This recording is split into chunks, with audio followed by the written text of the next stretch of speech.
The story of John D. Rockefeller. John D. Rockefeller wasn't born with a hunger for luxury. He was born with fear. A deep, silent, almost pathological fear. The fear of poverty. While other children dreamed of adventures, he counted coins, literally. By the age of 7, he kept a notebook where he recorded every penny he earned and every penny he spent. Not for fun, for survival. He had seen his family teeter on the brink. He had felt the instability, and he made a decision that would mark his life forever. He would never again depend on chance. His father was an unpredictable, absent man, a traveling salesman, someone who came and went from the house like a shadow.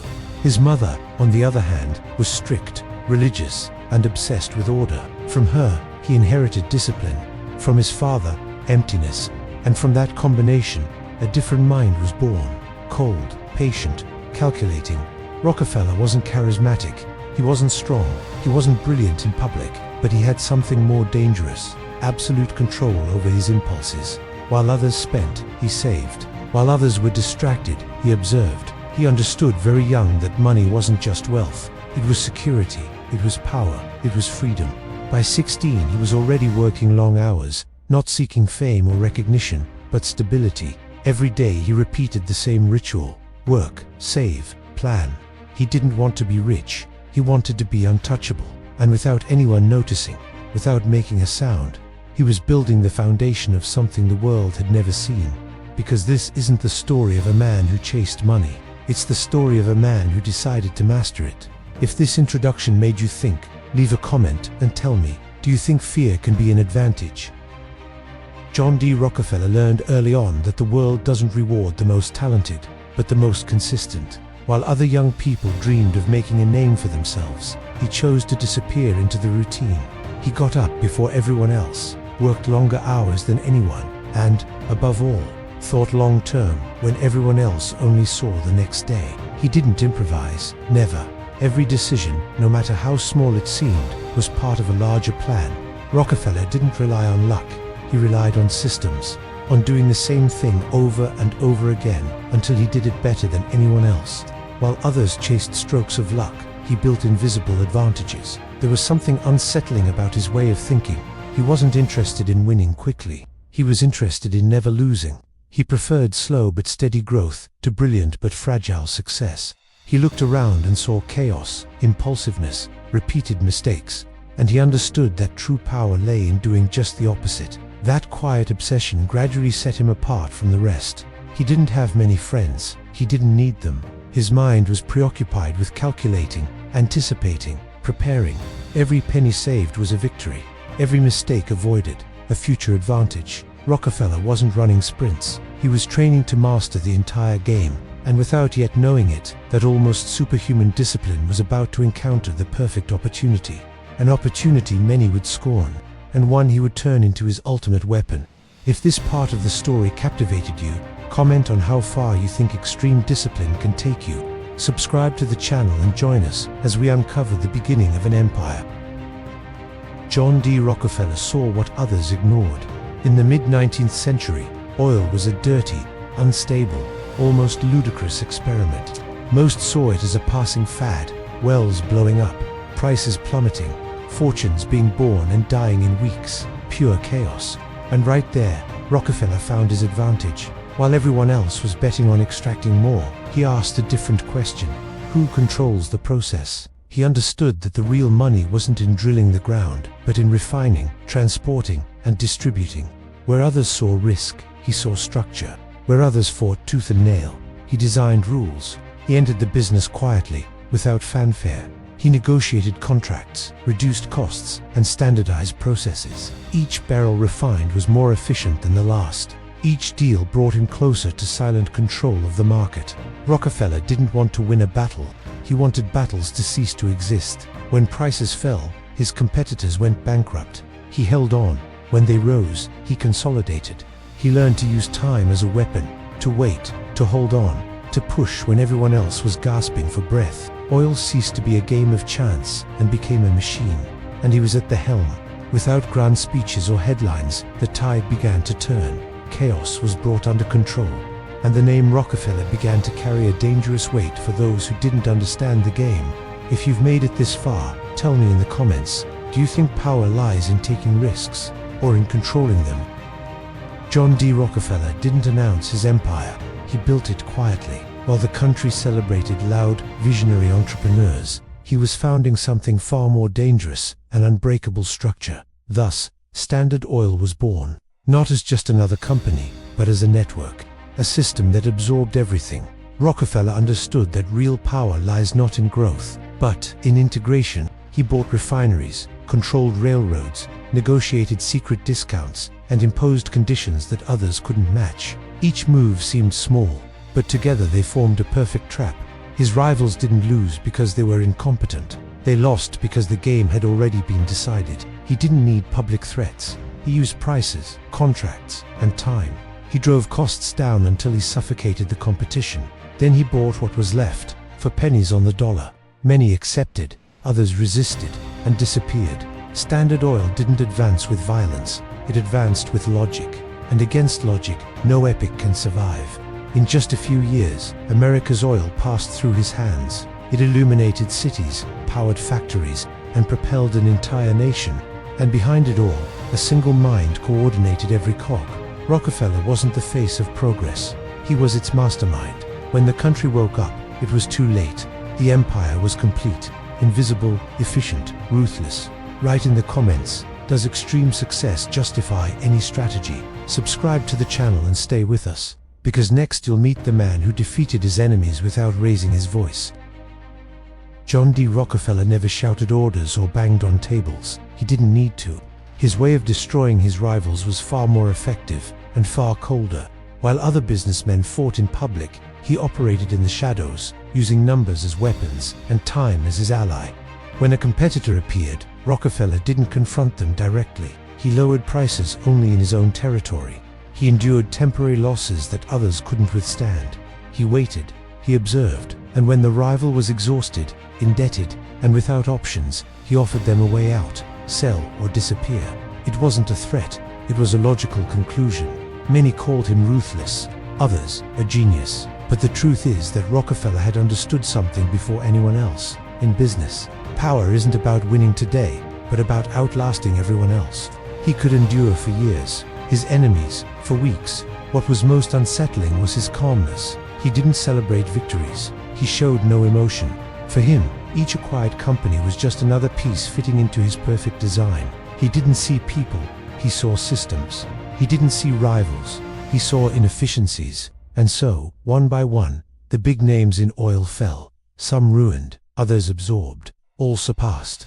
And while the country began to wonder how a single man had gotten so far, Rockefeller was already several steps ahead. Leave your opinion in the comments. Do you think coldness is a weakness, or the greatest advantage in power?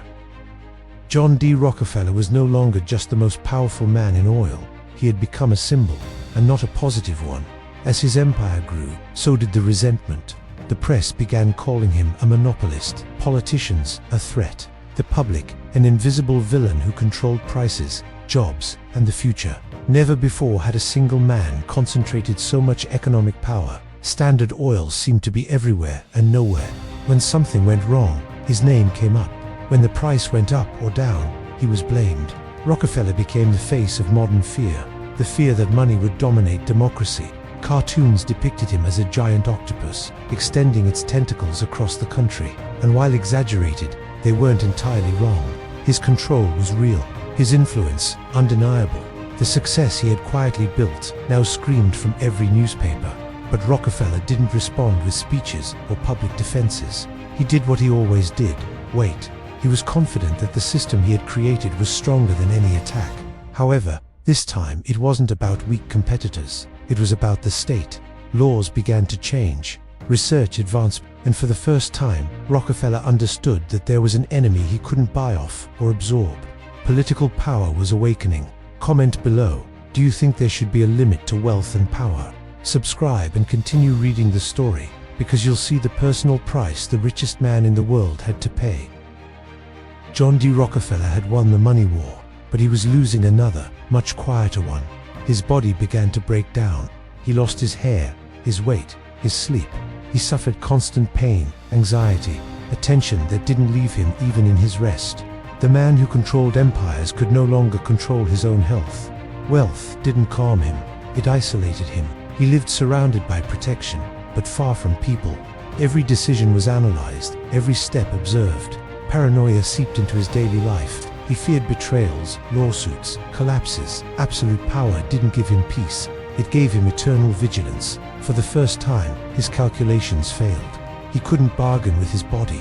He couldn't buy rest. And in that fragility, something new appeared: guilt. Rockefeller began to wonder if the price had been too high, if the suffering he had caused others justified the order he had imposed. That internal conflict transformed him.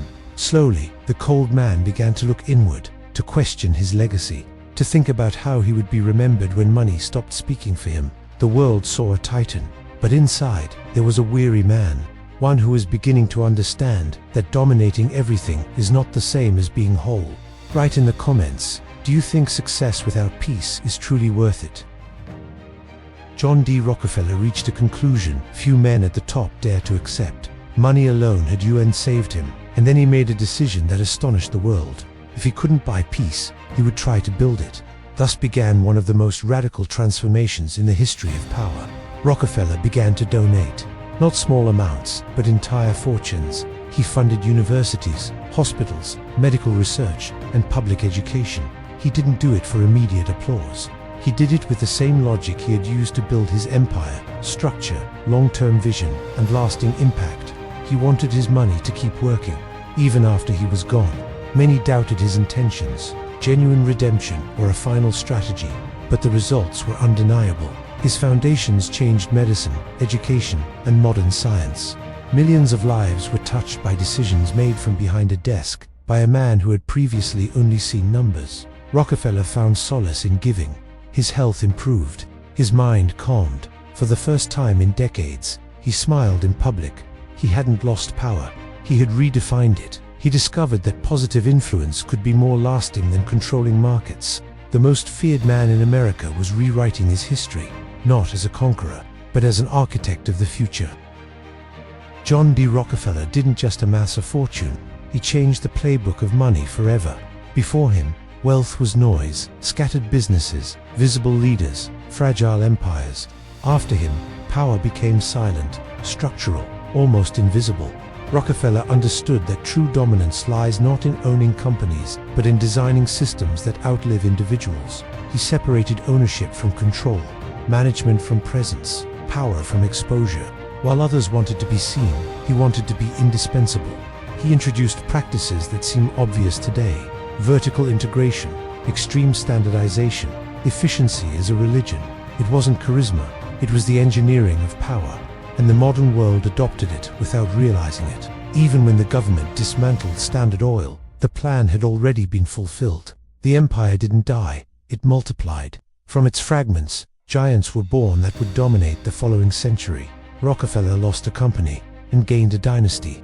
His influence became indestructible because he ceased to depend on a single approach. This is how he redefined wealth, not as money in motion, but as control of its flow.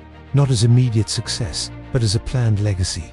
He taught that whoever controls the structure controls the outcome, even if they aren't there to see it. Today, every global corporation, every fund, every conglomerate plays by rules he helped write. They may not utter his name, but they follow his design. And that is the strategist's ultimate victory: to govern without appearing.